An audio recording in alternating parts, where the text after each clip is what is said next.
Ise m'a dit qu'elle avait fait une super chronique. Ise, tu vas nous parler de fromage humain. Explique-moi. Exactement. Je vois que tu es un petit peu perdu, John, mais je vais t'éclairer. Je pense avoir trouvé le bon compromis entre nous deux, c'est-à-dire de faire du fromage à base de néné. Je m'explique. Oula. Tout commence un beau matin en train de rien foutre et de me poser des questions existentielles quand tout d'un coup une chose me vient à l'esprit. Est-ce qu'on peut faire du fromage avec du lait maternel? Alors j'ai checké la réponse et non, genre on peut pas faire un camembert de femme, mais imaginez que oui. J'imagine. Ouais. Numéro 1, le bébé tête sa mère, ok. Puis après quand il a des dents, il bouffe le fromage maternel, du coup c'est pratique, genre il y a une espèce de continuité. Numéro 2, quel serait son goût? Est-ce qu'il serait influencé par ce qu'on mange et influencé par chaque mère? Genre imagine une mère d'Asie donne un lait d'un goût différent qu'une mère d'Australie, enfin... Oh my god. Et du coup, petit 3, est-ce que le fromage maternel serait commercialisé? Genre, vraie question, vous en pensez quoi? Si jamais ça existait. Moi, je pense qu'il y aurait pas mal de gens qui seraient réticents à l'idée de manger qu'il y a fromage d'humain. Il y a des conventions sociales, à mon avis, qui font que ça pardonnerait pas d'en acheter, quoi. Tu vois? Ouais. C'est t'es bizarre, toi, d'acheter ça, là. Oui, mais tu vois, une fois qu'on est passé ce stade de... Tu sais, quand il y a une nouvelle innovation, tout le monde est un peu genre, qu'est-ce que c'est? Mais une fois que t'as passé ça, je sais pas... Il y a des genre théories dans des petits endroits très spécialisés, enfin genre des trucs très... locaux comme ça, tu sais, t'as des endroits par exemple où on mange, je veux dire, du haggis là en Écosse, c'est objectivement immonde. C'est genre une espèce d'estomac où je sais pas si t'as déjà vu, c'est brun, c'est noir, on dirait vraiment du caca et ils mangent ça et c'est répugnant, mais pourtant ils ont passé ce stade, toi, de dégoût et du coup... Mais c'est plus une question de culture dans ce cas-là, parce que c'est des trucs qui sont peut-être tradis, genre dans certaines régions du monde, c'est des insectes par exemple qui sont grillés ou entre autres.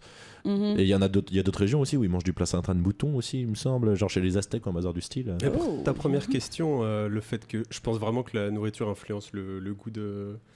J'ai ouï dire que cela marchait avec le sperme. Donc je pense que ça doit marcher avec le lait maternel à mon avis. J'avoue. Je t'aiderais, je vous dirais quoi?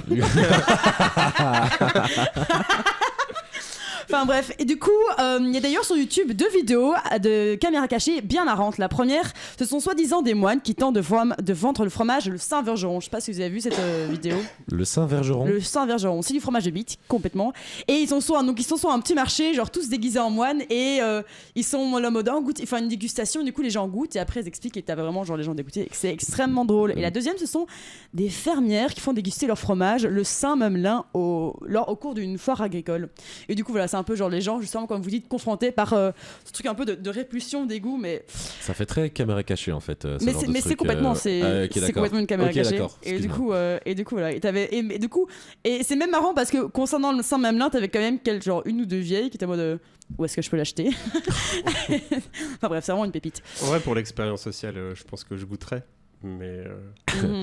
Je ne vais pas me prononcer. Je vais rester sur une touche neutre. Et voilà. Ok, eh bien merci Maxime pour cette touche neutre.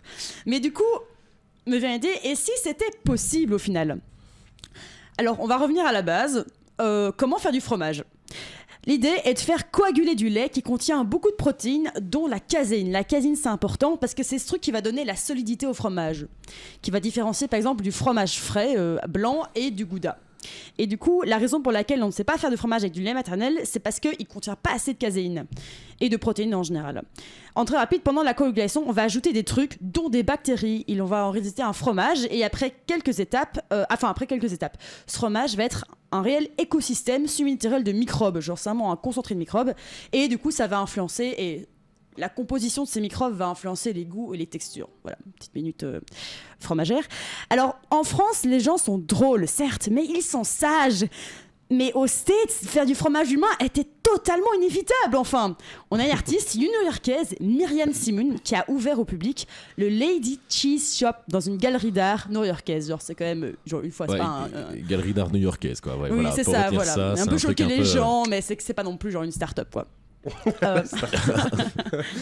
Et du coup voilà, avec 2 fromages de New-Yorkaise et un de Wisconsin, histoire de faire profiter des diversités du terroir. Mais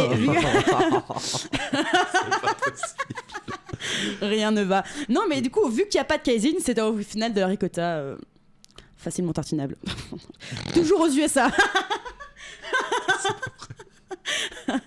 Toujours aux USA, il y a le chef Daniel Ungerer qui a publié sur son blog plusieurs recettes alléchantes dont l'un des ingrédients n'est autre que le fromage fait avec le lait de sa femme.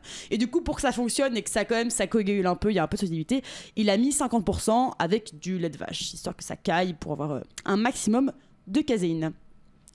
Nota bene, je m'éloigne un peu, certes, mais en 2011, un glacier londonien propose la glace Baby Gaga, une délicieuse glace de lait de femme, vanille, zeste de citron pour la modique somme de 19,99€ le pot. Du coup, là. J'espère que c'est bon, hein, parce que sinon.